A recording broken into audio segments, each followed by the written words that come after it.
దేవునికి మహిమ కలుగును గాక. హల్లెలూయా. కూడి ఉన్న మీ అందరికీ మన ప్రభువును రక్షకుడైన యేసుక్రీస్తు వారి నామంలో మీ అందరికీ వందనాలు. రాత్రి వచ్చిన వాళ్ళ చేతులన్నీ లేచినట్లున్నాయి. ఏంటిదంట పౌలుకి అలవాటు ఏంటిదంట, ప్రతి పత్రికలోనూ వందనమను రాయుట, అది ఆయనకి ఏంటిదంట అలవాటు. మనం కూడా అటువంటి మంచిది అలవాటు మనం చేసుకుంటే అది మన జీవితానికి కూడా ఒక విధంగా గౌరవించినట్లు, దేవునిని గణపరిచినట్లు. దేవునికి మహిమ కలుగును గాక. హల్లెలూయా. మంచిది. దేవుడు గత కాలం అంతా నన్ను, నా కుటుంబాన్ని, సంఘాలను కాపాడి సజీవులు వచ్చి ఈరోజు ఈ పునరుద్ధాన ఆరాధనలు ఈ విధంగా దేవుని మహిమపరిచే కృపను ఆయన ఇచ్చి ఉన్నాడు. ఆయనకే మహిమ కలుగును గాక. మంచిది. వాక్యములకు వెళ్ళిపోదాం. ప్రతి ఒక్కరు బైబిల్ గ్రంథాలు తెరిచినట్లయితే నిర్గమాకాండము 2వ అధ్యాయం, నిర్గమాకాండము 2వ అధ్యాయం 7వ వచనం చదువుకుందాం.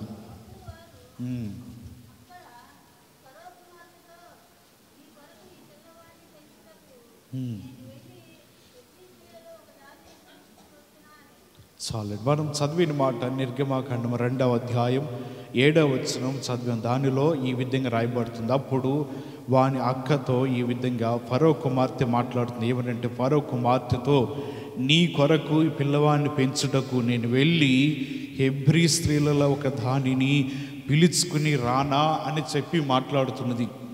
ఈరోజు పగటి కాల సమయంలో మనం ధ్యానించబోయే మాట ఏంటిదంటే పిలుపు. ఏంటిది చెప్పండి అందరు కూడా. ఏంటిది మన అంశము? ఈ మాట ద్వారా దేవుడు మనందరితో మాట్లాడును గాక. ఇక్కడ రాయబడుతున్న మాట ఈ మోషే గురించి ఈ మాట ఇక్కడ రాయబడుతూ ఉన్నది.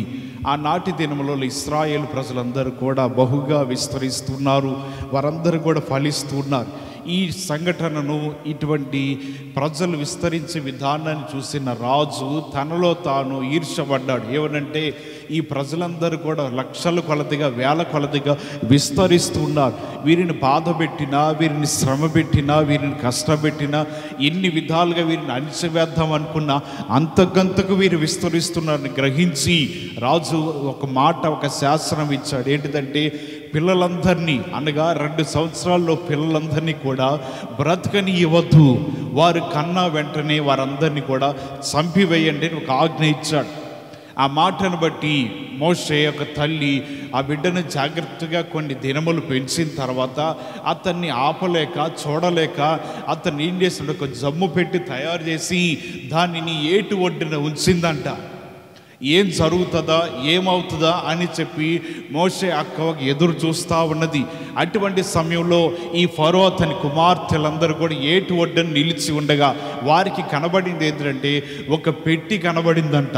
దాని నిండా కీలు పోసి అది చూడటానికి ఒక వస్తువు లోపల ఉన్నట్లుగాను, లేకపోతే మనుషులకి ఉపయోగపడే విధంగా ఉన్నట్లుగా ఫరో కుమార్తె తన దగ్గర ఉన్న పనివారిని పిలిచి, ఆ పెట్టెను నా దగ్గరకు తీసుకురండి.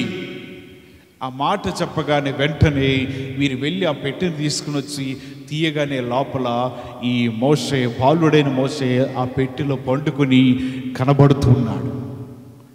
అటువంటి సమయంలో మోషే అక్క కూడా ఆ సమయంలో అక్కడి నుంచి ఫరో ఇంటికి తేబడినప్పుడు ఆమె అంటుంది కదా ఫరో కుమార్తెతో, ఇతన్ని పాలిచ్చు పెంచుటకు ఎవరినైనా తీసుకురానా అని చెప్తే వెంటనే ఫరో కుమార్తె అంటది, నువ్వు ఆ పని చేయనగా నీ వెళ్ళి ఎవరిని పిలుచుకొచ్చిందంట, ఈ పిల్లవాడిని కన్న తల్లిని తీసుకుని వచ్చి చెప్పారంట. ఏ ఫరో అయితే బ్రతకనీకూడదన్నాడో, లేకపోతే ఏ ఫరో అయితే ఈ మాటను చెప్పి ఎవరు కూడా ఈ బిడ్డలను బ్రతికించనీయవద్దు అన్నాడో, వీరందరినీ చంపివేయమన్నాడో, అటువంటి ఇంటిలోకి మోషే పెరగడానికి వెళ్ళిపోయాడంట. దేవుని మాటలు వింటున్న మన జీవితంలో ఈ పిలుపు ఏంటిదంటే, ఆమె చెప్తుంది కదా, నేను ఎవరినైనా పిలుచుకుని రానా, ఈమెకు తెలుసు ఎవరిని పిలుచుకురావాలో. ఈ భూలోకంలో ఉన్నప్పుడు అన్నిటికంటే కూడా విలువైనది ఏంటిదంటే పిలుపు. ఒక మనిషి పిలిచినప్పుడైనను, లేకపోతే ఒక పెద్దలు పిలిచినప్పుడైనను, తల్లిదండ్రులు పిలిచినప్పుడైనను, లేకపోతే బిడ్డలు తల్లిదండ్రులు పిలిచినప్పుడైనను, ఏదైనా సరే ఈ భూలోకంలో విలువైనది ఏంటిదంటే పిలుపు. ఆ పిలుపు పిలవగానే మొట్టమొదటిగా ఎవరైతే పలుకుతారో వారందరూ కూడా దృష్టిలో, అంటే పిలిచేవారి దృష్టిలో విలువ ఘనత కలిగిన వారంట. ఒకసారి పిలిచారు, పలకలేదు. రెండవసారి పిలిచారు, మూడవసారి కూడా పిలిచిన తర్వాత పలకలేకపోతే ఏమవుతుందండి?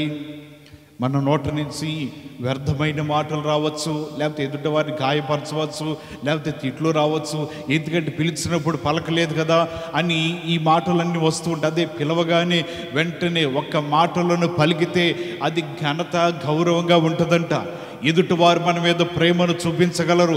అంతేకాదు, ఆత్మీయ సంబంధంగా కూడా దేవుడు మనల్ని కొన్నిసార్లు పిలుస్తూ ఉంటాడు. ఎప్పుడైతే ఆయన పిలిచాడో ఆ పిలుపుని బట్టి, అంటే వాక్యం నేను పిలవచ్చు, దేవుని లేఖనములు నిన్ను దర్శించవచ్చు, నీలో ఉన్న తప్పును సరిదిద్దడానికి లోకం నిన్ను పిలుస్తూ ఉండవచ్చు. అంటే దేవుని వాక్యమును బట్టి ఆయన నిన్ను పిలుస్తున్నప్పుడు ఆ మాటలు బట్టి నువ్వు పలికితే దేవుడు ఇంకా నీతో మరింతగా మాట్లాడటానికి ఆయన తన కృపను చూపిస్తూ ఉంటాడు. హల్లెలూయా! ఆ పిలుపును మనం మర్చిపోకూడదు. నన్ను కాదులే పిలిచింది, ఇంకెవరినో పిలిచారులే కదా అని మనం కాదు. వాక్యము నీ జీవితాన్ని కొన్నిసార్లు నీలో లోపాన్ని సరిచేయడానికి నిన్ను పిలుస్తున్నట్లుగా ఉంటుంది. నిన్నే అన్నట్లుగానో, లేకపోతే ఈ వాక్యం నీకే అన్నట్లుగానో, ఈ వాక్యం నీ జీవితాన్ని సరిచేయాలన్నట్లుగా ఇది పిలిచినప్పుడు నువ్వు పలికి వాక్యానికి విధేయత చూపించి లోబడగలిగితే ఇంక అనేక విషయములు, మర్మములతో కూడిన సంగతులు దేవుడు నీకు తెలియపరుస్తూ ఉంటాడు. మోషేని దేవుడు పిలిచాడు. పెద్దవాడైన తర్వాత ప్రజల నిమిత్తమై భారము మోస్తూ వారి కొరకై నువ్వు నిలబడాలి, వారందరినీ కూడా బయటికి తీసుకుని రావాలి, నేను ఫరో ఎదుటను అధికారులు ఎదుటకును నిన్ను పంపించబోతున్నానన్నాడు. అతను జీవితంలో మొదటి ఎన్నిసార్లు పిలిచిన ఆయన అంటున్నాడు కదా, నేను మాట్లాడలేని వాడినయ్యా, నేను నత్తివాడిని, నేను నోటి మాంద్యము గలవాడిని అని ఈ విధంగా దేవునికి ఆయన సాకులన్నీ చెప్తా ఉన్నాడు. దేవుడు చూసి అంటున్నాడు కదా, మోషే నేను ఒక మాట చెప్తున్నా, ఏంటిదంటే నీకంటే బాగుగా మాట్లాడగలిగిన వారు ఇంకా ఉన్నారు, కానీ నేను మాత్రం కోరుకునేది ఎవరో తెలుసా? నిన్నే పిలుస్తున్నా. నేను ఏర్పరుచుకున్నది కూడా నిన్నే. నేను ఎవరిని పిలుచుకోవాలో తెలియదు అనుకుంటున్నావా? లేకపోతే ఎవరిని పిలవాలో నాకు జ్ఞానం లేదనుకుంటున్నావా? నీకంటే విలువైన వారు, గనులైన వారు, మాట్లాడగలిగిన వారు, ఇంకా అనేక మంది తెలిసిన వారు నా కనుదృష్టిలో కనబడుతూనే ఉన్నారు.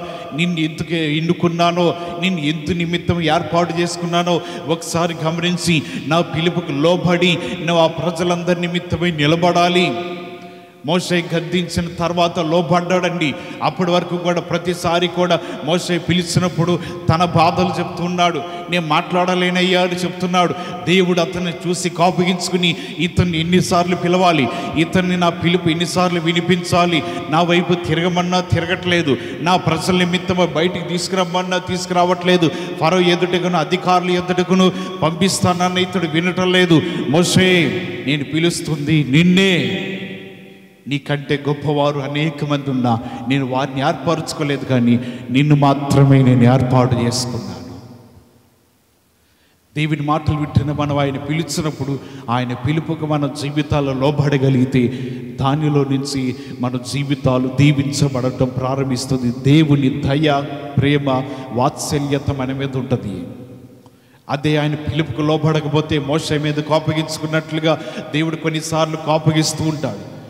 ఆయన పిలుపుకు మనం లోబడుతూ ఉన్నట్లయితే ఆ పిలుపును బట్టి, దానిలో ఉన్న మధురమైన మాటలు బట్టి దేవుడు నీతో మాట్లాడుతుంటారు. ఎందుకంటే పిలవగానే నీవు పలికి ఉన్నావు. దేవుడు ఏది మాట్లాడాలో, ఏది తెలియపరచాలో దానిని నీకు తెలియపరచడానికి ఇష్టపడుతున్నాడు. దేవునికి మహిమ కలుగును గాక. హల్లెలూయా! బైబిల్ గ్రంథంలో ఈ విధంగా అనేక మాటలు కనబడుతున్నాయి. దేవుడు చెప్తున్నాడు కదా, కొద్దిగా ఎక్కువ పెట్టు. బిలాము, నేను చెప్తున్న మాట ఏంటిదంటే, నేను పిలవటానికి ప్రజలు వచ్చారు కదా, నువ్వు వాళ్ళతో పోమాలతో. బాలాకు నిన్ను పిలవటానికి కారణం ఏంటిదంటే, ఇశ్రాయేలు ప్రజల్ని శపించడానికి పిలుస్తున్నాను, నువ్వు వెళ్ళవద్దు. వారు వెండి బంగారములు, దుస్తులు, విలువైన వాటిని ఇస్తానన్నా నువ్వు వెళ్ళొద్దు. బిలాము చెప్తున్నాడు, ఉదయకాల సమయంలో అతడు పంపించిన మనుషులకి ఏమనంటే, నేనైతే మీతో పాటు రానయ్యా, ఎందుకంటే దేవుడు చెప్పాడు కదా, నువ్వు వాళ్ళని శపించడానికో లేకపోతే వారు పంపించిన మనుషులతో పాటు నువ్వు వెళ్ళవద్దు అని చెప్పాడు. నేను వెళ్ళనంటున్నాడు. మరలా వారు అంటున్నారు, అది కాదయ్యా, నీకు కావలసిన వస్తువులే కానీ నీకు కావలసిన ఐశ్వర్యము సంపద కూడా నేను ఇవ్వబోతున్నా, మా మాట విని బాలాకు నిన్ను రమ్మని పిలుస్తున్నాడు, రమ్మంటే నేను రాను అంటున్నాడు. దేవుడు అంటున్నాడు కదా, బిలాము నువ్వు వారు పిలిచినా సరే నువ్వు వారి యొద్దకు వెళ్ళమాకు, వారితో పాటు నువ్వు ప్రయాణం కొనసాగించవచ్చు, నువ్వు వారు వచ్చిన మనుషులు వచ్చినట్టుగా వెళ్ళిపోమను. బిలాము మాటలు బట్టి అతడు వెళ్ళిపోమన్న వారు వదులుతలే. దేవుడు అంటున్నాడు కదా, వారి వచ్చిన మనుషులతో నువ్వు వెళ్ళాలనుకుంటే వీళ్ళు నీతో పాటు బయలుదేరు, నేను చెప్పిన మాట ప్రకారంగానే చెయ్యాలి. నీకైనను వారికైనను ఒక మాటతో నేను బుద్ధి చెప్పబోతున్నా. 2 మార్లు వెళ్ళవద్దు అని చెప్పినా వారు రమ్మంటున్నారని మాట్లాడుతున్నావు కదా బిలాము, నువ్వు పద బయలుదేరు, మధ్యలో నీ పని పట్టబోతున్నాను. బిలాము బయలుదేరాడు. కానీ ఒకటి గుర్తుపెట్టుకో, నేను ఏది మాట్లాడమన్నాను అది మాత్రమే మాట్లాడు. బిలాము వినలేదండి, వద్దన్నా సరే దేవుడు అంటున్నాడు కదా, ఇతని మధ్యలోకి వెళ్ళిన తర్వాత నేను ఏంటో అతనికి చూపించాలి, నేను ఎంతటి కోపం గలవాడినో అతనికి చూపించాలి, ఎంతటి రోషము గలవాడినో బిలాము తెలుసుకోవాలని గుర్తుపెట్టి బిలామును వెళ్ళమన్నప్పుడు ఆయన వెళుతూ ఉన్నాడు. బయలుదేరి వెళుతూ ఉండగా మధ్యలోకి వచ్చిన తర్వాత దేవుని దూత ఖడ్గం పట్టుకుని నిలబడింది. అక్కడ వణికిపోవటం ప్రారంభించాడు. బిలాము, నా ప్రజలైన వారు దీవెనికి కారణము, వారు దీవించబడటానికి కారణము, వారిని ఎంతకు నువ్వు శపించడానికి వెళ్ళవద్దు. అతడు ఆ దినముని ఆ సమయంలో ప్రజల్ని దీవించడం ప్రారంభించాడు. బాలాకు అనేక ప్రాంతాలకు తీసుకువెళ్తున్నాడు. ఇదిగో అయ్యా, ఇగో ఈ జనమంతా ఈ తెగవారందరినీ కూడా నీవు శపించు, ఆయన దీవిస్తున్నాడు. ఇక్కడ కాదులే, మరొక చోటకి వెళ్దాం, ఆ ప్రజలందరినీ చూపించి ఇక్కడైనా నువ్వు ప్రజలను శపించంటున్నాడు. నేను శపించను, ప్రజలు దీవించాడు.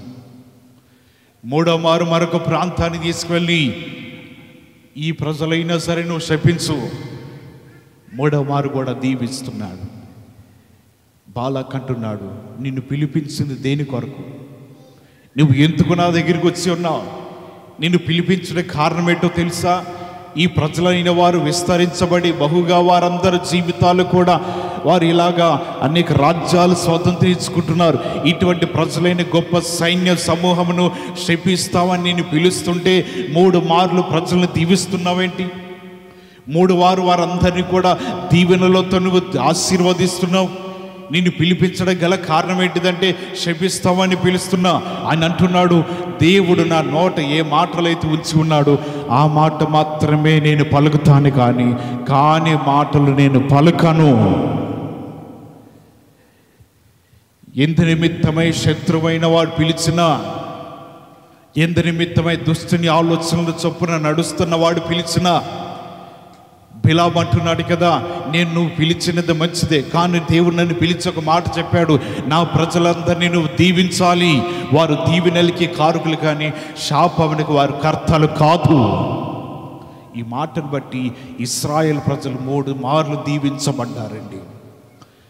మనుషుల పిలుపుని బట్టో మనుషుల మాటను బట్టి నీ జీవితంలో కృంగిపోయేవారు జీవితంలో ఏమైనా అంటారేమో, లేకపోతే పిలిచి ఏమన్నా నా జీవితాన్ని ఏమన్నా శాపనార్థాలు పెడుతున్నారేమో అని నువ్వు అనుకోవచ్చు. కానీ దేవుడు నిన్ను పిలుస్తున్న మాట ఏంటిదంటే, మీరందరూ కూడా నా స్వకీయ జనాంగమై ఉన్నారు, మీరు నా రక్తము చేత కడగబడి నా చేత ఏర్పాటు చేయబడిన బిడ్డలు కాబట్టి ఆయన మనల్ని పిలుచుకుని తన ప్రజలుగా ఏర్పాటు చేసుకుని మనలందరినీ కూడా తన సంపదగాను తన సొత్తుగాను దేవుడు మనల్ని ఎన్నుకొని ఉన్నాడు.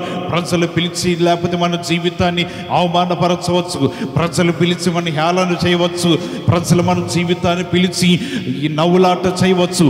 ఏది చేసినా సరే గుర్తుపెట్టుకోవచ్చు ఏంటంటే, రారాజు అయిన దేవుడు నిన్ను పిలిచి అవమానపరిస్తే నువ్వు బాధపడు. లేకపోతే ఆయన అంటున్నాడు కదా, మీరందరూ కూడా నా జనమై ఉన్నారు, హల్లెలూయా, మీరందరూ నా ప్రజలై ఉన్నారు, నా చేత మిమ్మల్ని ఎన్నుకుని ఉన్నాను, నా చేతనే పేరు పెట్టి మిమ్మల్ని పిలుచుకుని ఏర్పాటు చేసుకుని ఉన్నా.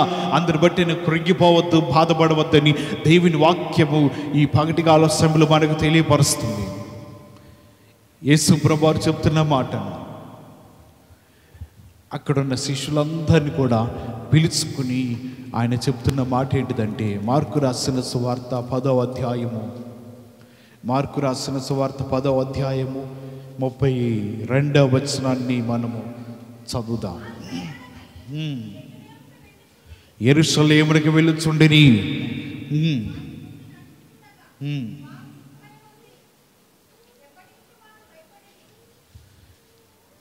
అప్పుడు ఆయన మరలా 12 శిష్యులను పిలుచుకుని తనకు సంభవింపబో వాటిని వారికి తెలియనారంభించెను.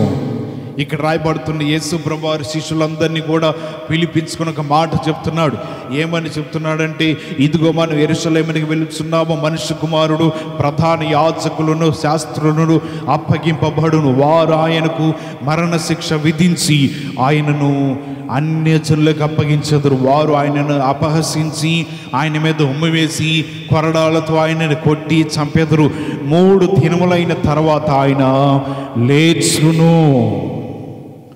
ఇక్కడ యేసు ప్రభువారి శిష్యులందరికీ పిలిచి చెప్తున్న మాట ఏంటిదంటే, నేను ఈ విధంగా జీవిస్తున్నప్పుడు కొన్ని దినములైన తర్వాత నేను అన్యుల చేతికి అప్పగించబడుతున్నా. వారందరూ కూడా నన్ను అపహాసం చేసి ముఖం మీద ఉమ్మవేసి కొరడాలతో కొట్టి నా ప్రాణం తీస్తారు. నేను మరలా ఎన్నో దినములు లేవబోతున్నానంటున్నాడు. 3వ దినము నేను లేవబోతున్నానని శిష్యులందరినీ కూడా పిలిపించి వారిని కూర్చోబెట్టి మాట చెప్తున్నాడు. ఈ మాటను కొంతమంది అయితే వారు గుర్తుపెట్టుకున్నారు, కొంతమంది జ్ఞాపకం ఉంది, కొంతమంది మర్చిపోయారు. యేసు ప్రభువారు లేచిన తర్వాత వారు కొంతమంది నమ్మలేదు. యేసు ప్రభువారు లేచాడంటే ఎలా లేచాడయ్యా? ఆయన లేచాడంటే గబగబా పరిగెత్తి సమాధిలో తొంగి చూసి నమ్మిన వారు ఉన్నారు. కొంతమంది గాయాలు చూసి నమ్మిన వారు ఉన్నారు. కొంతమంది అయితే యేసు ప్రభువారు ప్రత్యక్షమైనప్పుడు ఆయన చూసి నమ్మిన వారు ఉన్నారు. ఆయన పిలిపించి మరీ వారితో చెప్తున్న మాట ఏంటిదంటే, నేను చనిపోయిన తర్వాత మరలా తిరిగి లేవబోతున్నాను అని చెప్పాడు. ఆ మాట ప్రకారంగానే యేసు పునరుత్థానుడై 3వ దినాన సజీవుడే లేచి ఉన్నాడంట. హల్లెలూయా. అనేక మంది ప్రజలకు ఆయన కనబడ్డాడు.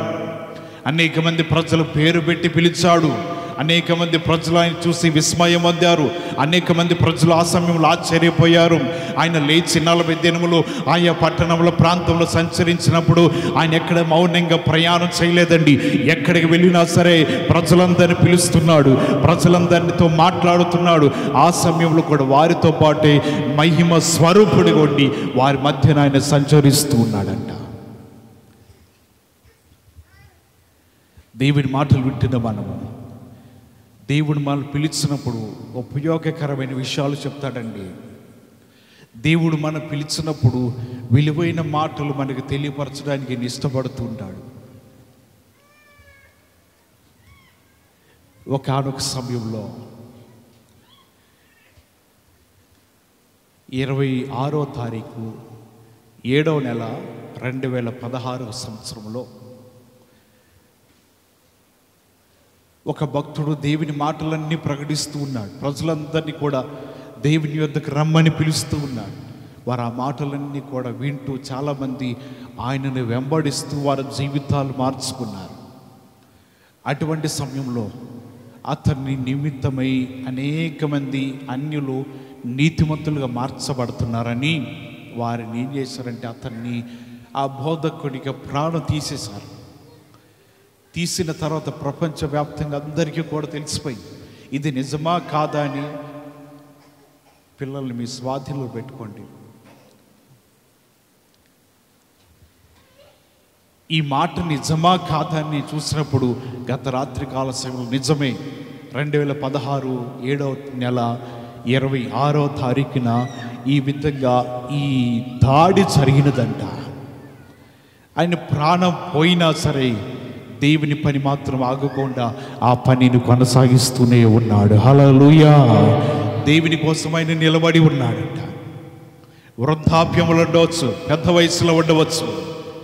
దేవుడు అతన్ని ఎన్నుకుని ఏర్పాటు చేసుకుని ఉండి తన సన్నిధిలో ఆయన నిలబడలేకపోయినా సరే తన కొరకు పరిచర్య నిమిత్తమై అనేక మందిని లేవనెత్తి దేవుడు తన పని కోసం అనేక మంది పిలుచుకున్నాడు. వారు అనుకున్నారు ఇతడితో ఈ పని ఆగిపోతుందేమో అనుకున్నాడు. కానీ దేవుడు అనేక మందిని పిలిచి నా కాడిని నీ భుజం మీద మోయాలి, నా కాడిని భుజం మీద ఎత్తుకో, కొన్నిసార్లు అది తేలిక కానీ కొన్నిసార్లు బరువుగా ఉంటుంది. అయినా సరే నువ్వు కాడిని ఎత్తుకుని నన్ను వెంబడిస్తే మీ జీవితాలకి నా రాజ్యంలోకి మీకు కూడా అవకాశాన్ని ఇవ్వబోతున్నా. నా కాడిని ఎత్తుకుని మీరు నడుచుకోండి. ఆ మాటను బట్టి వారందరూ కూడా దేవునిలోకి వారు నిలబడి వారు కొనసాగుతూ తిరుగుతూ దేవుని పరిచర్య ఫ్రాన్స్ అనే ప్రాంతంలో దేవుని కొరకు వారు నిలబడి ఉన్నారంట. దేవుని మాటలు ఆలకిస్తున్న మన జీవితంలో దేవుడు పిలుస్తాడు తన పని కొరకై. దేవుడు తన పని కొరకే మనల్ని ఏర్పాటు చేసుకుని ఉంటాడు. దేవుడు మనల్ని జీవితాలు చూస్తూ ఉంటాడు. ఎవరు దేని కొరకే వారు ఉపయోగపడతారో, ఎవరు దేవుని నామ మహిమార్థమై నిలబడుతూ ఉంటారో దేవుడు వారందరినీ కూడా పిలుచుకుంటాడు. మోషేని పిలుస్తున్నాడంటే దేవుడికి ఏమీ కూడా ఆలోచన లేక కాదు, లేకపోతే ఏ అవకాశం లేక కాదు. దేవుడు అనుకుంటున్నాడు కదా, నేను వారు పిలుస్తున్నాను మోషేనంటే మోషే నాకు కావలసిన వాడు. దేవుని పని కొరకే కొన్నిసార్లు దేవుడు మనల్ని ఏర్పాటు చేసుకుంటున్నాడంటే మన గొప్పవారమో కనులైన వారమో పేరు ప్రతిష్టలు కలిగిన వారమని కాదు. దేవుడికి నీ మీద ఆశ కలిగి దేవుడు నిన్ను పిలుస్తున్నాడు. ఆ మాటను బట్టి ఆయన మాటకు మనం విధేయులై లోబడుతుంటే దేవుని సన్నిధిలో దీవించబడతాము. అందుని బట్టి ఆయన పిలుపుకి మనం లోబడగలుగుతున్నామా లేదా? ఆయన పిలిచినప్పుడు మన జీవితాలు విధేయత చూపగలుగుతున్నామా లేదా? మన జీవితాలు దేవుడు కొన్నిసార్లు పిలుస్తూ ఉంటాడు, లేదా దేవుని వాక్యం మనం పిలుస్తూ ఉంటుంది. పిలిచినప్పుడు మనం ఏం చెప్తామంటే కొన్నిసార్లు సాకులు చెప్తూ ఉంటాను. అలా కాదండి ఇలాగా అని చెప్పి మనం ఎన్నో చెప్తూ ఉంటాం. దేవుడిని పిలుచుకుని ఒక బాధ్యతను ఒక పనిని అప్పగించాడంటే మనము ఎన్నిక లేని వారము, ఏర్పాటు చేయబడిన వారము. దీనికి కూడా దేవుని దృష్టిలో మనం అల్పులైన వారిని నేను పిలుచుకున్నాడు. ఇది నీ గొప్పతనం కాదు. నీకున్న దాన్ని బట్టి ఇప్పుడు గర్వించవద్దు. దేవుడు నీకంటే గనులైన వారిని ఏర్పాటు చేసుకోగలడు. కానీ నిన్ను పిలిచి ఏదైనా ఒక పనిని దేవుని సన్నిధిలో నీకు అప్పగించినా సరే నువ్వేం చేయాలంటే దానిని చేయగలిగితే దేవుడు అనుకుంటాడు కదా, నేను పిలిచిన పిలుపుని బట్టి వారు నాకు విధేయులవుతున్నారు. హల్లెలూయా. వారు నాకు లోబడుతున్నారు, వారు నా సన్నిధిలో ఉండి జీవిస్తున్నారు. దేవుని పిలవచ్చు, పిలిచి అనేక విధములైన బహుమానములు వరములు నీకు ఇవ్వవచ్చు. వాటిని నీకు ఇచ్చాడంటే దానిని బట్టి నువ్వు దేవుని ఘనపరుస్తావని, దేవుని సన్నిధిలో జీవించగలవని, వాటిని బట్టి దేవుని పిలుపుకి గౌరవించి నువ్వు ఏది చేయాలో ఎలాగ నడుచుకోవాలో ఆ విధంగా నువ్వు జీవించగలిగితే సమయలు బాలుడే కావచ్చు, ఇంతకు పిలుస్తున్నాడు ఆయన. సమయలు ఇంతకు ఏర్పాటు చేసుకున్నాడు, చిన్నపిల్లవాడే కదా. దానికంటే దేవుని మందిరంలో దైవజనుడు ఏలి ఉన్నాడు కదా, ఆయన పిలిస్తే దేవుని మాటలన్నీ కూడా ఆయనతో చెప్తే అర్థం చేసుకోగలిగిన మనస్సు, అర్థం చేసుకోగలిగిన జ్ఞానం అతనికి ఉన్నదిగా. సమయలను ఎందుకు పిలుస్తున్నాడు? గొప్పవాడా? సమయలు భాగ్యవంతుడా? లేకపోతే అతని జీవితంలో ఒక 20-30 సంవత్సరాలు వచ్చినవాడా? ఎవరు పిలుస్తున్నారు కూడా అర్థం చేసుకోలేని వయసులో ఉండగా సమయలను దేవుడు 3 మార్లు పిలిచాడండి. దేవుడు నిన్ను పిలుస్తున్నాడంటే విర్రవీగవద్దు, తల ఎగరవేయద్దు, విధేయత కలిగి లోబడి ఉండవు. దేవుడు సమయాన్ని పిలుస్తున్నాడంటే నేను బాలుడైన నన్ను పిలిచాడు, మర్మములతో కూడిన సంగతిని చెప్పాడు కదా అని చెప్పి సమయంలో గబగబ ఉదయకాల సమయంలో ఆయన కాళ్ళరెగరేలా ఆయన అంటున్నాడు, దేవుడు నాతో మాట్లాడిన మాట అది చెప్పకూడదయ్యా. ఏలి అంటున్నాడు కదా, ఏ మాట మరుగు చేయకుండా చెప్పు. ప్రతి మాటను కూడా చెబుతూ ఉన్నాడు. సమయలుకి ఎందుకు తెలియపరచాడు? యోగ్యత లేని వ్యక్తి సమయలు. దేవుని సన్నిధిలో అతడు అర్హత లేని వాడే కావచ్చు, దేవుని దృష్టిలో మానవుడు అల్పులైన వారే కావచ్చు. దేవుడు పిలిచాడంటే ఆయన విధేయత చూపుతున్నాడు, జరగబోయే విషయాలన్నీ కూడా తెలియపరుస్తున్నాడు. అతను పిలిచి ఈ విషయాలన్నీ కూడా నువ్వు తెలియపరచమన్నప్పుడు సమయలు ఉన్నట్లు అన్నీ కూడా తేటగా ఏలికి తెలియపరుస్తున్నాడు. ఆ పిలుపుని బట్టి ఆ బాలుడైన సమయంలో 3వ మారు ఆలకించి జరగబోయే మాటలన్నీ గ్రహించి మనస్సును దాచుకుని ఆ మాటలు అతను చెప్పాడు. అప్పటి నుంచి కూడా సమయలు గొప్పవాడై దీర్ఘదర్శి అవుతూ ఉన్నాడు. దేవుడు మనం పిలిచి దేనినైనా మనం అప్పగించినప్పుడు దానిని బట్టి గర్విస్తే దానిని మరలా వెనక్కి తీసుకోగలటానికి నా దేవుడు చేతగాని వాడు కాదు. ఏదైనా పిలిచి నీకు అప్పగిస్తే అంతము వరకు నమ్మకంగా ఉంటేనే దేవుడిచ్చిన బహుమానాలు మన యందు నిలిచి ఉంటాయి. లేకపోతే దేవుని దృష్టిలో మన జీవితాలు దేనికి ఉపయోగం లేదు అంటే ఆయన ఎలా పిలిచాడో, ఏ బహుమానులు ఇచ్చాడో మరలా వాటిని వెనక్కి తీసుకుంటే భూలోకంలో ఉపయోగం లేని జీవితాలు ఉంటాయి. మనుషులు ఎదుట హేళనకరమైన జీవితాలు ఉంటాయి. గత కాలంలో మంచివాడండి, ఘనుడైన వాడు, దేవుడు అనేక వరములు ఇచ్చి అతను నిలబెట్టుకుని దేవుని పనిలో వాడుకున్నాడు. కానీ ఈ సమయంలో అతని జీవితం ఎందుకు ఇలా అయిపోయింది, వారి జీవితం ఇలా ఎందుకు అయిపోయింది, భక్తులు ఎందుకు వారు చల్లారిపోయారు, ప్రార్థనలో చేయలేకపోతున్నారు, వారు నిలబడలేకపోతున్నారు. కారణం ఏంటిదంటే నీకున్న బహుమానాలే కానీ వరములే కానీ ఏమి కూడా ఉపయోగం లేనప్పుడు అవి మరలా ఉపయోగపడే వారికి ఇస్తారంట. మొదటి వారు ఏమైపోతారు? కడపటి వారైపోతారు. కడపటి వారు ఎక్కడ ఉన్నామో అనే జీవితాలు ఈ ప్లేసులు కాదు నేను అనేది. ఆత్మ సంబంధంగా మనం ఏ స్థితిలో ఉన్నాం? ఒక మెట్టు ఎక్కామా, పడిపోయామా? మొదటి వారిగానే ఆత్మీయ జీవితంలో ఉన్నామా, వెనకబడిపోయి ఉన్నామా? లేకపోతే దేవుడు నీకైనా ఘనత లేని వారిని, అర్హత లేని వారిని ఏర్పాటు చేసుకుని దేవుడు నిన్నేమైనా సిగ్గుపరుస్తున్నాడేమో జ్ఞాపకం ఉంచుకో. దేవుడు నిన్ను పిలుచుకుని అనేకమైన వాటిని ఇస్తూ నా పని నిమిత్తమైన వాడబడు అని ఏర్పాటు చేస్తున్నప్పుడు మన జీవితాలు దేవుని దగ్గర నిలబడలేని స్థితిలో ఉన్నామేమో. దేవుని వాక్యాన్ని బట్టి నీవు జ్ఞాపకం తెచ్చుకుని దేవుడు నిన్ను ఎందుకు పిలిచాడు, ఎందుకు ఏర్పాటు చేసాడు, దేవుడు ఎవరికి దొరకగా నీకు వాటిని ఇచ్చింది. దేవుడు తన పని నిమిత్తమని స్తుతించడానికో లేకపోతే ప్రార్థన చేయడానికో దేవుని మందిరంలో నుండి వేడుకోవడానికో అనేక మంది కొరకు ప్రార్థన చేసే ఒక వ్యక్తులుగా దేవుడు నిన్ను ఏర్పాటు చేసుకోవడానికి భూలోకంలో మనుషులు ఎవరు లేక కాదు. అని అంటున్నాడు కదా, మీరు కేకలు పెట్టకపోతే ఏం కేకలు పెడతాయి అంట? రాళ్ళు కేకలు పెడతాయి. వారు ఏంటయ్యా గాలేంటి, అరుపులేంటి, ఎల్లరేంటి? వాళ్ళు కేకలు పెట్టకపోతే రాళ్ళు కేకలు పెడతాయ్యా. సముద్రం అలలు దేవుని స్తుతించట్లేదా వాటి భాషలో? ఉదయకాల వేకుజాము 4 దాటిన దగ్గర నుంచి ఆకాశ పక్షులు తమ గూటిని రేపి వాటి భాషలో స్తుతించట్లేదా? దేవుడు వాడికి ఇచ్చిన స్వరమును బట్టి భూమి మీద ప్రతి మానవాళి, ప్రతి ఆకాశ పక్షులు, భూజంతువులన్నీ కూడా ఉదయకాల సమయంలో వాటి భాషతో దేవుడు ఏర్పరిచారు. అంటే వాటి ఎన్నిగా స్తుతిస్తున్నాయి కదా. ఈ రాళ్ళు కూడా కేకలు పెడతాయి మీరు కేకలు పెట్టకపోతే. దేవుడి మాటలు ఆలకిస్తున్నప్పుడు మన జీవితాలు జాగ్రత్తగా గుర్తుంచుకోవచ్చు. దేవుడు మనల్ని పిలిచింది ఎందుకు? లేకపోతే దేవుడు మనల్ని ఏర్పాటు చేసుకుంది ఎందుకు? దేవుని ఘనత కొరకై, లేకపోతే దేవుని మహిమార్థ కొరకై మన జీవితాలు ఏర్పాటు చేసుకున్నప్పుడు దేవుని పిలుపుకు తగినట్లుగా మన జీవితాలు నడుచుకోవాలి. హల్లెలూయా. గురటివారు త్రోవల వండి, అయ్యా దావీదు కుమారుడా నన్ను కరుణించు.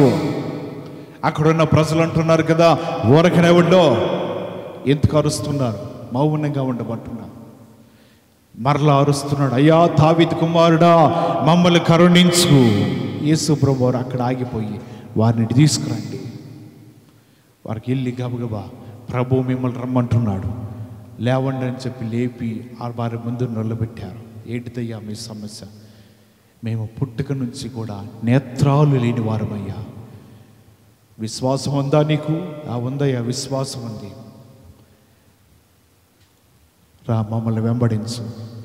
వెంబడిస్తూ ఉండగా, ప్రభుతో నడుస్తూ ఉండగా వారి నేత్రాలు స్వస్థత కలిగి తెరవబడ్డాయి. హల్లెలూయా. వారు చూపు పొందుకున్నారు. ఈ దేవుడు పిలుస్తున్నాడు కదా, ఆ గుడ్డి వారిని ఎదుట తీసుకొచ్చి నిలబెట్టండి.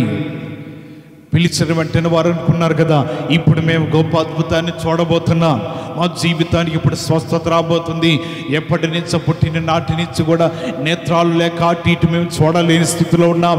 కానీ ఇప్పుడైతే మేము చూడగలిగిన స్థితిలో దేవుడు మమ్మల్ని నిలబెట్టబోతున్నాడని వారి దగ్గర ఉన్న పాత వస్త్రాలన్నీ ఆడ పడేసి గబగబా దేవుని యొద్దకు పరిగెత్తుకుంటూ వెళ్ళి క్రీస్తు ముందు నిలబడినప్పుడు వారి నేత్రాలు తెరవబడ్డాయంట. ఆయన పిలుస్తుంది నీ దగ్గర ఉన్నవి లాక్కోవడానికి కాదు. ఆయన పిలుస్తుంది నీ దగ్గర ఉన్నాయని తీసుకుని నేను అనాథను చేయడానికి కాదు. తన దగ్గర ఉన్నాయి నీకు ఇవ్వటానికి ఆయన పిలుస్తున్నాడు.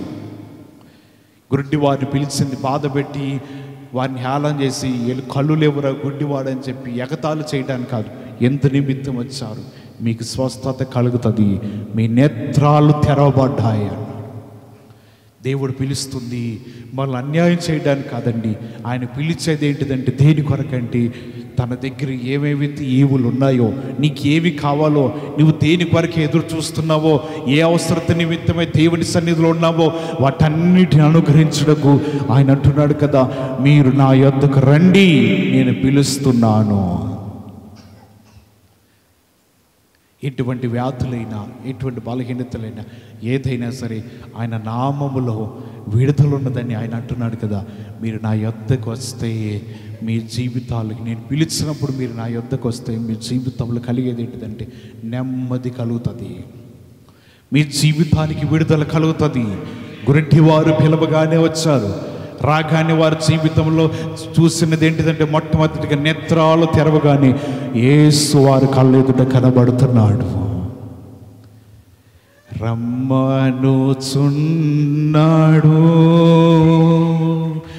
నిన్ను ప్రభు యేసు, వాంఛాతన కారము చాపి పిలచుచున్నాడు.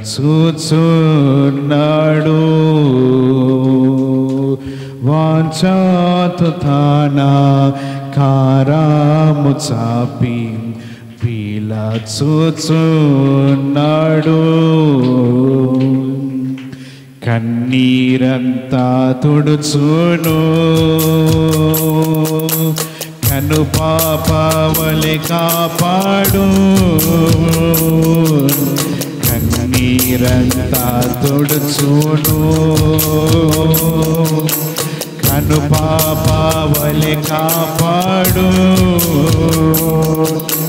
కారుమేఘము వలె కష్టములు వచ్చినను కనికరించి నిన్ను కాపాడును. కారుమేఘము వలె కష్టములు వచ్చినను కనికరించి నిన్ను కాపాడును. రమ్మనుచున్నాడు నిన్ను ప్రభు యేసు,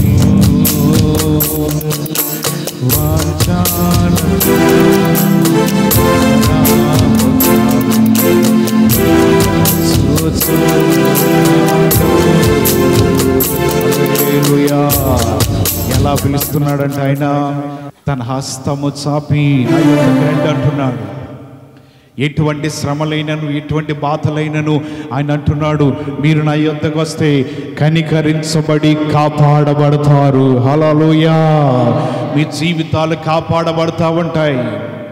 ఆదాముని పిలుస్తున్నాడు, ఆదామా ఎక్కడా? అయ్యా, నేను నీ స్వరం వినినప్పుడు దిగంబరిగా ఉంటున్నాను. నీవు ఆ స్థితిలో ఉన్నావని తెలియపరిచిన వాడెవడు? నీవు ఆ స్థితిలో ఉన్నావని నీకు చెప్పింది ఎవరు? ఇదిగో నీ ఆ స్త్రీయే. ఈ సర్పము వారి జీవితాలకి పాపంలో పడవేసి నేత్రాలు తెరవజేసిందంట. ఈ ఆదామును ప్రతిదినము కూడా దేవుడు పిలుస్తూ ఉన్నప్పుడు ఆయన సమస్త ఆకాశ పక్షులకి, సమస్త జీవులకి పేర్లు పెడుతూ వాటి మధ్యన సంచరించి ఆదాము ఈ సమయంలో చెట్టు చాటున ఉండిపోయాడు. తన జీవితంలో మహిమ శరీరాన్ని కోల్పోయాడు, మహిమ దేహాన్ని కోల్పోయాడు, అన్నీ కూడా పోగొట్టుకుని ఆయన అంటున్నాడు కదయా, నువ్వు పిలిచినప్పుడు నేనైతే నీ ముందు కనబడలేకపోతున్నా, నీ ముందు నేత్రాలు తెరవలేకపోతున్నా, నా జీవితంలో ప్రభా నీ ఎదుట నిలబడటానికి ధైర్యం లేదయ్యా. అదేంటి ఆదామా, ప్రతిదినము కూడా నేను తోటలో వెళుతా సంచరిస్తూ పిలుస్తున్నప్పుడు నా ఎదుటిగా వచ్చి ఇద్దరు నిలబడుతూ ఉండేవారు కదా. ఈ దినమున పిలిచినప్పుడు ఏం బయటికి రాలేకపోయారు, కోల్పోయారండి. దేవుడు వారిద్దరిని ప్రేమించి ఇచ్చి ఒక అధికారాన్ని ఇచ్చి ఈ అధికారాన్ని కాపాడుకుంటూ ఏదైనా తోటని సేద్యపరచనంటే వారు అనుకున్నారు మేమే గొప్పవారు అనుకున్నారు, మేమే గనులైన వారు అనుకున్నారు. వారు చేసిన పాపానికి దేవుడు అంటున్నాడు కదా, మీరేమి నాకు ఎక్కువ కాదు, బయటికి వెళ్ళిపోండి. మరలా తిరిగి తోటలో మీరు ప్రవేశించవద్దు. మీరు ప్రవేశించకుండా నేను ఖడ్గజ్వాలలు పెడుతున్న అటు ఇటు తిరుగుతూ ఉంటాయి. ఆ దినమున దేవుడు ప్రేమతో వారిని ఏర్పాటు చేసుకుని, వారిని పిలుచుకుని, వారిని ఎన్నుకుని, అన్ని బాధ్యతలు అప్పగించి, సమస్త జీవులకి మీరే పేర్లు పెట్టండి, ఇవన్నీ కూడా అప్పగిస్తే వారు అనుకుంటున్నారు దేవుని మాట వినకుండా అపవాది మాట విని తోటలోంచి గెంటివేయబడ్డారంట. దేవుడు పిలుపు మధురముగా ఉంటుంది. కాదు అంటే దేవుడు వెలివేయటం కూడా అంతకంటే ఘనంగా ఉంటుందంట. దేవుడు పిలిచాడు, తన హస్తాలతో చేశాడు. ఏదో వారి నోటిలో వదలేనండి, వారి జీవాత్మను ఊదాడంట. వారిని చూసి దేవుడు ఆనందించారు. ఇదిగో వారు నా స్వరూపంలో తయారు చేయబడ్డారు అని దేవుడు వారిని బట్టి సంతోషించాడు. పిలుచుకున్నాడు. ఆదామా అని వారు పిలిచాడు, ఏర్పాటు చేశాడు. వారిని పిలిచి, ఆదామా ఇదిగో ఇవన్నిటికీ నువ్వే పేర్లు పెట్టయ్యా. ఆదామును పిలిచి అంటున్నాడు, తోటలో ఉన్న సమస్తమును కూడా తిను. పిలిచాడు, వరాలు ఇస్తున్నాడు. పిలిచాడు, సేద్యపరచుకోమంటున్నాడు. తప్పు జరిగింది, పిలిచాడు, బయటికి పోమంటున్నాడు. మరలా వస్తాడేమో. ఆదామా లోపలికి ప్రవేశించడానికి యోగ్యత లేదు. నా కెరూబులు కూడా పెట్టబోతున్నాను ఇక్కడ. దేవుని పిలుపు అంత మధురంగా ఉంటుంది, వినకపోతే కఠినంగా ఉంటుందండి. ఒక దైవజనుడు చెప్తున్నాడు, ఒక యవన బిడ్డకి, అయ్యా జాగ్రత్తగా ఉండాలి, నువ్వు ప్రయాణం చేస్తున్నప్పుడు జాగ్రత్తగా ప్రయాణం చేయాలి. వాహనాల మీద దురుసుగాను ఇసురుగాను వెళ్ళకూడదు. నీవు వెళుతున్న వాహనము నీ ప్రాణాన్ని రక్షించాలి, కానీ నీ ప్రాణం తీసేదిలాగా ఉండకూడదు. జాగ్రత్తగా ఉండు. కాలేజీకి వెళ్ళినప్పుడైనా, వస్తున్నప్పుడైనా, ఏదైనా పని మీద వెళుతున్నప్పుడైనా జాగ్రత్తగా వెళ్ళి జాగ్రత్తగా రా. వేగంగా పోమకయ్యా, జాగ్రత్తగా ఆరోగ్యం ఉంచుకో అని వారికి చెప్తూనే ఉన్నాడు. అయినా సరే వినలేదండి. ఒకసారి కళ్ళతో కూడా చూసి హెచ్చరించాడు, నువ్వు చాలా వేగంగా వెళుతున్నావు, అది వేగం నీకు పనికిరాదయ్యా. నువ్వు ఎంతవరకు వాహనాన్ని కంట్రోల్ చేయగలవో అంతవరకు వెళ్ళి, కంట్రోల్ తప్పితే అది నీకు నీ వాహనానికి ప్రమాదం. విన్నట్టే విని కొన్ని దినములు జాగ్రత్తగానే వెళ్ళాడు.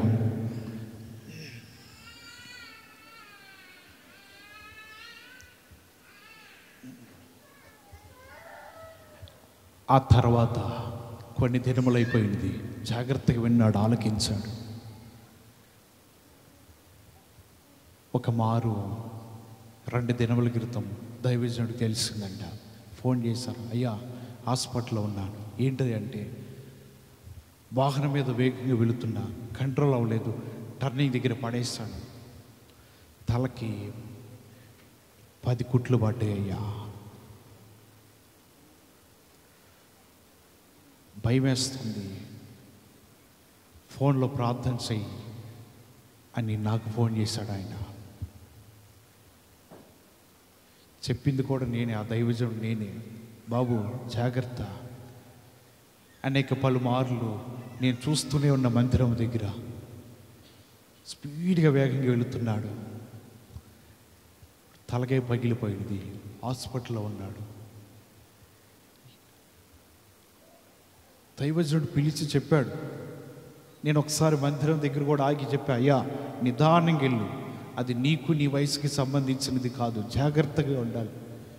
వాహనం మన అవసరత నిమిత్తమై ఉండాలి, కానీ మన ఆస్తులన్నీ కూడా హాస్పిటల్ పాలు చేసేది వాహనం ఉండకూడదు, జాగ్రత్తగా ఉండాలి. అలాగే గారు అలాగే అన్నాడు. నిన్నటి దినమున ఈ విధంగా జరిగినదయ్యా. రాత్రి అయితే నాకు నిద్రపడతలేదు, ఆ ప్రమాదం గుర్తొచ్చి భయం వేస్తుంది. ఫోన్లో ప్రార్థన చేయండి అయ్యా. నక్కల్ రోడ్ హాస్పిటల్లో జాయిన్ అయ్యాను, 10 కుట్లు వేశారు, తలకే పగిలింది. పిలుస్తున్నప్పుడు ఏం చేయాలి? వినాలి. ఆ పిలుపు మాధుర్యమైనది, దానిలో ఉన్న మాధుర్యమును జాగ్రత్త అంగీకరించి, నా మంచి కొరకే, నా కొరకే వారు చెప్తున్నది, నా క్షేమం కొరకు వారు చెప్తున్నారు. నేను ప్రాణముతో సజీవుడిగా ఉండాలని, నాకు ఏ ప్రాణ హాని జరగకూడదని, నా మేలు కోరి నన్ను పిలిచి చెప్తున్నాడని అర్థం చేసుకోవాలి కదా. అయినా సరే వారు వినకుండా వారి జీవితంలో తమ ఇష్టం వచ్చినట్లు బ్రతుకుతూ వారు జీవిస్తూ ఉంటే, వారి జీవితంలో అన్ని దినములు మనవి కాదు కదండి. కొన్ని దినములు అపవాది కూడా పొంచి ఉంటుంది, మార్గంలో సాతానుడు పొంచి ఉంటాడు. ఎక్కడ దొరుకుదామా, నీ జీవితానికి మరణ శిక్ష విధించాలని త్రోవలో మరణ దూత చూస్తూ ఉంటుంది. కానీ ఆ మరణదూతకి చిక్కిపోయాడు. దేవుని వాక్యం వింటున్నప్పుడు దేవుడైనను దైవజనుడైనను ఏదైనా పిలిచి నీకు తెలియపరిచినప్పుడు అది నీ క్షేమాన్ని కోరి నీ మేలు కోరి చెప్తూ ఉంటారు. దాన్ని విననట్టుగా వెళ్ళి మరలా నీకు చాత్రైన చేసుకుంటే ఏదో తినమని దాని నిమిత్తమై మనం శ్రమ అనుభవించక తప్పదు. అప్పుడు మన జ్ఞాపకం తెచ్చుకోవాల్సి ఏంటిదంటే ఈ పని నిమిత్తమే ఒకసారి దైవజనులను హెచ్చరించారు, పిలిచి పనిమాల చెప్పారు, అయినా నేను వినలేకపోయాను, ఈ శిక్ష నాకు తగును అని అనుకోవాలి. కానీ ఎందుకు వచ్చిందా ఇది, నేనేం చేశాను, ఏం చేసావని కాదు, దేని నిమిత్తం ఇది నాకు సంభవించిందో దేవుడి దగ్గర జాగ్రత్తగా నువ్వు గమనించుకోవాలి. సౌలు దేవుడు పిలుస్తున్నాడు, సౌలా నీవెందుకైనా హింసిస్తున్నావు. ఆయన పిలిచిన పిలుపుని బట్టి నన్ను దేవుడు పిలిచాడని జీవితాన్ని మార్చుకుని బ్రతుకుటే క్రీస్తే, చావైతే నాకు లాభమే అంటున్నాడండి. పిలిచినప్పుడు మొదట్లో లోబడలేదు, ఆ తర్వాత లోబడి తన జీవితాన్ని మార్చుకుంటున్నాడంట. చివరి మాట చెప్పి నేను ముగిస్తాను. తెస్సలోనికీయులకు రాసిన మొదటి పత్రిక 2వ అధ్యాయము, తెస్సలోనికీయులకు రాసిన మొదటి పత్రిక 2వ అధ్యాయం 11వ వచనాన్ని చదువుదాం.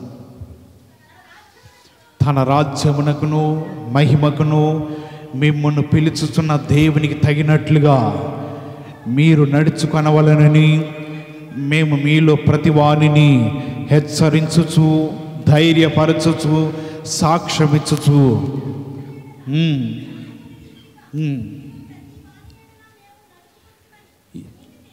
ఇక్కడ రాయబడుతున్న మాట దేని కొరకు అపోస్తలుడైన పౌలు తెస్సలోనికీలో ఉన్న సంఘాన్ని పిలుస్తున్నాడంటే రాజ్యమునకును మహిమకును మిమ్మల్ని పిలుచుటకు దేవునికి తగినట్లుగా మీరేం చేయాలంట, నడుచుకోవాలని ప్రతివానిని హెచ్చరిస్తున్నా, ప్రతివానిని ధైర్యపరుస్తున్నా. ఈ మాటలు బట్టి మీ జీవితాల్లో ధైర్యపరచుకోండి. మిమ్మల్ని పిలుస్తుంది దేని కొరకంటే ఆయన మహిమకును ఆయన రాజ్యమునికి మీరు వారసులు అవ్వటానికే. హల్లెలూయా. ఆయన దాని కొరకే మనల్ని ఏర్పాటు చేసుకుని పిలుస్తున్నాడంట. దేవుడు దేనికి పిలుస్తాడండి? దేనికి దేవుడు ఆయన స్వరమునికి వినిపిస్తున్నాడు? ఆయన రాజ్యమునకు నీవు ఉండాలని, ఆయన రాజ్యంలో నీవు నివసించాలని, ఆయన మహిమను నువ్వు చూడాలని ఆయన నిన్ను పిలుస్తున్నాడు. ఆ మాటను బట్టి నీవు నిజముగా ఆయనతో పాటు ఉండగలిగితే, ఆయన కొన్నిసార్లు పిలుపుకు లోబడకపోతే నిన్ను హెచ్చరిస్తున్నాడు, కొన్నిసార్లు లోబడకపోతే నిన్ను ధైర్యపరుస్తున్నారు.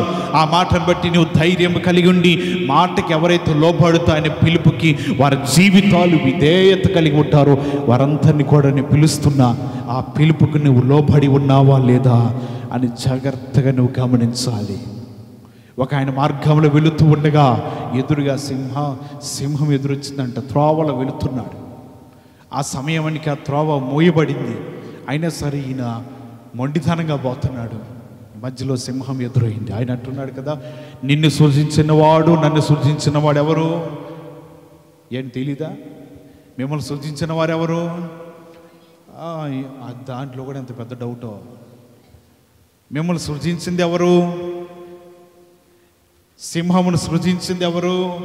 ఆయనే. ఆయన అంటే అంటాడు, నిన్ను నన్ను సృజించింది ఒకటి, మనకి గొడవ ఎందుకు అన్నాడంట. అది ఏంటదా? ఇక ప్రార్థన చేయటం మొదలుపెట్టాడు. అయ్యా, దానియేలు సింహాల గుహలో పడేస్తే కాపాడింది నువ్వే కదా, సింహాల నోళ్ళను మోయించావు కదా, సింహములన్నీ కూడా కాపాడబడి, అంటే దానియేలు కాపాడబడి ఉన్నాడు కదా, ఈ మాటను బట్టి నన్ను కూడా కాపాడమని ఆయన ప్రార్థన చేస్తుంటే సింహము కొద్దిగా ముందుకు వచ్చి దానికి ఏదో పక్కన వినపడిందంట. అది గడ్డు దాన్ని వేటాడదాన్ని గడ్డ పరిగెత్తింది. ఈయన గుండెల మీద చెయ్యేసి వెనక పరిగెత్తుకొచ్చాడండి. పిలిచి చెప్తూ ఉంటారు కొన్నిసార్లు, అటుకుండా పామాకండి, అటు వెళ్ళకండి, అటు మరణకరమైనది ఉన్నది, అటు వెళ్ళవద్దని కొన్నిసార్లు చెబుతూ ఉన్నప్పుడు మనం కొన్నిసార్లు ఆ మాటను కూడా విన్నట్లుగా మొండితనముగా ఉంటూ ఉంటాం. దేవుడు మనకి ఏది కోరినా మనం మేలు కోరి చెప్తూ ఉంటాడు. హల్లెలూయా. ఆ పిలుపుకు లోబడి విని నువ్వు ధైర్యం కలిగి ఉంటే ఆయన అంటున్నాడు, నిన్ను మహిమనుకును రాజ్యమునకును నిన్ను ఏర్పాటు చేయాలని ఆశ కలిగి ఉన్నా. అందరిని బట్టి కొన్నిసార్లు నువ్వు పిలుపుకి లోబడకపోతే నిన్ను హెచ్చరించవచ్చు. నీవు పిలుపుకు లోబడి ఆయన దగ్గరికి వస్తే నిన్ను నేను ధైర్యపరుస్తాను. ఆ మాట ప్రకారం జీవించనని వాక్యము తెలియపరుస్తుంది. ఈ దినమున మనం నేర్చుకున్నాము కదా, దేనికి మనం లోబడి ఉండాలంట? ఆయన పిలుపుకు లోబడి ఉంటే నీ జీవితంలో దేవుడు ఒక్కొక్క మెట్టు ఎక్కిస్తూ నిన్ను ఉన్నతమైన స్థితిలో నిలబెడుతూ ఉంటాడు. ఆయన పిలుపుకు మన జీవితాలు లోబడకపోతే, దేవుడు ఏ పిలుపుతో అయితే నిన్ను పిలిచాడో లోబడకపోతే, అదే పిలుపుతో దేవుడు నిన్ను కొద్దిగా దూరం పెట్టేసి నీ ప్రార్థనకి, నీ మరొక నీ విజ్ఞాపనకి ఆయన వినకోకుండా నిన్ను దాటి వెళ్ళిపోయాడంటే మనకంటూ దిక్కు ఎవరు ఉండరు. అందుకని దేవుడు పిలుపుకు లోబడు, ఆయన పిలుపును అంగీకరించు, ఆయన పిలిచినప్పుడు విధేయత చూపించు, లోబడిపోండు. నిశ్చయంగా నీవు దీవించబడతావని, అంతేకాదు ఆయన మహిమనుకును రాజ్యమునకు నీవు వారసులుగా ఎంచబడతావని వాక్యం ద్వారా తెలియపరుస్తూ ఈ కొద్ది మాటలు బట్టి దేవుడు మిమ్మల్ని బలపరచునుగాక. అందరూ తలలు వంచండి, ప్రార్థన చేసుకుందాం.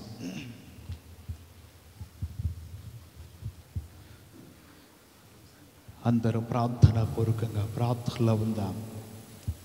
దేవుడు చెప్పిన మాటకు మనం లోబడుతూ విధేయత చూపిస్తూ ఉండి ఆయన మాట వింటే బిలాముని పిలిచాడు. బిలాము, బాలాకు వచ్చిన మనుషులతో నువ్వు పావద్దు. వినకుండా వెళ్ళి మధ్యలో గాయపరచబడ్డాడండి బిలాము.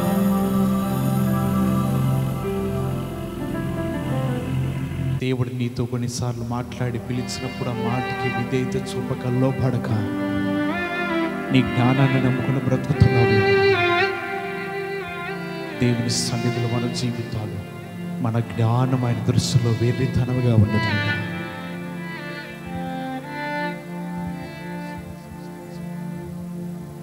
యేసు ప్రభువారు 12 మంది శిష్యులను పిలుస్తున్నాడు. చెప్తున్న మాట ఏంటంటే, కొన్ని దినములకు నేను మీకు కనబడను, నేను మరణానికి అప్పగించబడబోతున్నా, నేను శ్రమకు అప్పగించబడబోతున్నా, నన్ను కొరడాలతో కొట్టబోతున్నాను, నేను చనిపోయి మరలా సజీవుడై 3వ దినం లేవబోతున్నానని శిష్యులందరినీ పిలిపించి యేసు ప్రభువారు ఈ మాట చెప్తూ వారిని ధైర్యపరుస్తున్నాడంట, హెచ్చరిస్తూ ఉన్నాడు. దేవుని పిలుపులో లోబడకుండా ఇంతకాలం ఉన్నాను. ప్రభు దగ్గర అడుగు, ప్రభా నీ పిలుపును త్రోసివేశానా? నీ పిలుపుకు నేను లోబడకుండా జీవించాను? నీ పిలుపు నేను ఎప్పుడైనా తిరస్కరించానా? ప్రభా, వాక్యం నిన్ను పిలిచి ఉంటుంది, దేవుని మాటలు నిన్ను పిలుస్తూ ఉన్నాయి, వాక్యం నిన్ను హెచ్చరిస్తూ ఉన్నది. ఆ మాటకి నువ్వు లోబడగానే జీవితంలో కలిగి ఉన్నావేమో. మాటకి లోబడ్డాడండి. పిలిచిన వెంటనే గుడ్డివాడు ఎప్పుడైతే దావీదు కుమారుడా అని పిలుస్తుంటే యేసు అంటున్నాడు కదా, అతన్ని నా యొద్దకు తీసుకురండి. పిలిచిన వెంటనే గుడ్డివాడు వచ్చి నిలబడగా నేత్రాలు తెరవబడ్డాడు. అతడు దృష్టి పొందుకున్నాడు, చూపు పొందుకున్నాడు, సర్వ సృష్టిని చూడగలుగుతున్నాడు. కారణం ఏంటిదంటే యేసు పిలుస్తున్నాడు కదా. ఆ గుడ్డివాడిని రమ్మని చెప్పండి. నీవు దేవుని పిలుస్తుంటే అనేక మందిని ఆటంకపరుస్తున్నారు. దేవుని పిలుస్తుంటే నీ వారందరిని ఎగతాళి చేస్తున్నారేమో. అనేక మంది అంటే గుడ్డివాడిని ఓరకనే ఉండమంటున్నారు, మౌనంగా ఉండమంటున్నారు.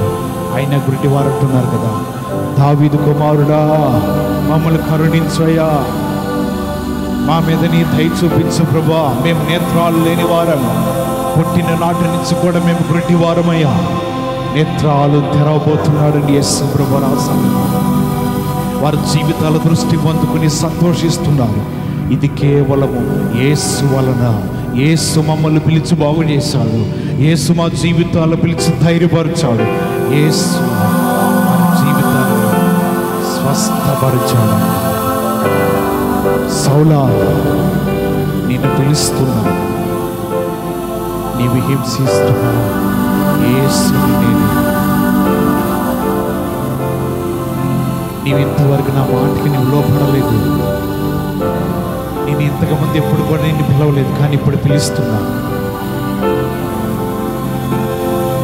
నీవు నా పని కొరకే నిలబడాలి, నా పని కొరకే నువ్వు ఏర్పాటు చేయబడబోతున్నా, నా పని కొరకే నువ్వు ప్రాణ త్యాగం కూడా చేయవలసి వస్తుంది. పౌలు దేవుని మాటకు లోపడిపోయి విధేయత చూపించి దేవుని మందిరంలో ఉండి ఆయన పని కొరకు తన జీవితాన్ని సమర్పించుకున్నాడు. హింసకుడే, దోషకుడే, హానికరుడే, కానీ దేవుడు పిలుస్తున్నాడు, నీవే సౌలా, నిన్నే పిలుస్తున్నాడు. దేవుడు నిన్ను పిలుస్తున్నాడంటే ఏ అర్హత చూశాడో దేవుడు, నీవు ఏ యోగ్యత కలిగి ఉన్నట్లు దేవుడు చూసే ఉన్నాడు. దేవుడు నీ మీద ఎటువంటి ప్రేమ కలిగి ఉన్నాడు. మోషేని పిలుస్తున్నాడు, మోషే, నా ప్రజల కొరకై రాజుల ఎందుకు, అధికారులు ఎందుకు, అధిపతుల ఎందుకు నేను పంపించబోతున్నా. దేవుని పిలుపుకు మోషే లోబడకపోయినా తర్వాత లోబడి ఉన్నా. దేవుడు పిలిచినప్పుడు మోషే వలె దేవుడి దగ్గర సాకులు చెబుతున్నావేమో, నోటి మాధ్యం కలిగి వాడినయ్యా, స్పష్టంగా మాట్లాడలేని వాడినయ్యా, నేను ఈ పని చేయడానికి యోగ్యత, శక్తి సరిపోదని మోషే వలె నీవు మాట్లాడుతున్నావేమో. నీకంటే గనులైన వారు అనేక మంది ఉన్నా దేవుడు నిన్నే ఏర్పాటు చేసుకున్నాడండి. నీ జీవితంలో దేవుడి దగ్గర అడుగు, ప్రభువా, ఏ మంచితనం లేని మా జీవితాలను ఇంతగా ఏర్పాటు చేసుకుని, నీ కృపను బట్టి, నీ ప్రేమను బట్టి ప్రభువా పిలుచుకుని నీ మందిరంలో మమ్మల్ని స్థిరపరిచావండి. కేవలం నీ కృపను బట్టి మాత్రమే. అంతే తప్పనించి రెండో మాటను పలకవద్దు, పలకటానికి కూడా మనం సరిపోము, తగము. దేవుడు పిలిచాడంటే ఆ పిలుపుకి నీవు నష్టపోయినా లోబడు, విధేయత చూడు. దేవుడు ఉన్నతమైన శిఖరం మీద నిన్ను నిలబెడతాడు. ప్రార్థన చేసుకుని విన్న మాటలు అందరి జీవితంలో బలభరితమైనట్లుగా ఆత్మచేత ప్రేరేపణ కలిగిన వారు, విత్తబడిన వాక్యం నిమిత్తమై ఎవరైనా ఒకరు ప్రార్థన చేయండి.